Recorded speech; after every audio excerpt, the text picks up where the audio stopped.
Another individual, and I'm not going to say his name just to protect his privacy and his family's privacy, he came and he drove all the way from Colorado. So, how he even came, and it blows my mind still to this day. So, about 3 or 4 months ago, when there was still room for Freedom Weekend invites, I hadn't talked to this dude. I've known him since I was in first grade. When I moved to White House, he was in my first grade class, and I knew him through the years. We played football together, and then after high school, he came to the gym I was working at, and he was a member there for a couple years. So I saw him there and would talk to him a lot and stuff.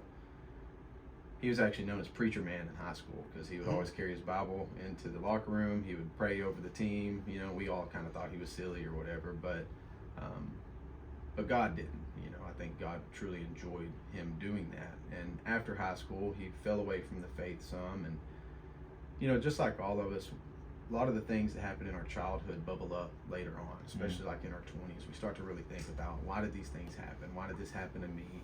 And you start to see how it's formed you and formed your mind, formed your identity. So he moved away like 6 years ago. I hadn't spoke to him since then. Since Cato was a baby, that was the last time that I saw him. So literally 6 years later, I'm riding to work one day, and just randomly I get a vision of him as a first grader, this little kid, you know, big old head. And immediately I knew I got to reach out to him. So I text him and I said, "Hey brother, you know, it's been a while. I hope you're doing good. I just pray that God blesses you in this season of life. You're on my mind this morning." He texts back and he said, kind of like ... "Why do you think the Spirit put me on your mind this morning?"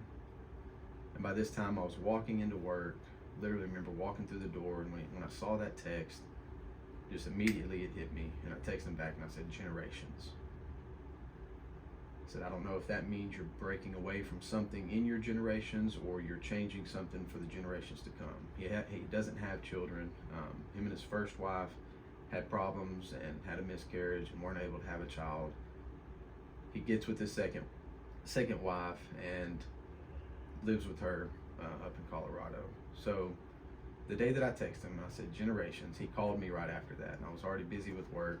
He left me a voicemail that I listened to at work, and it brought me to tears because he was weeping, and I could hear in his voice just like the shakiness and just the pain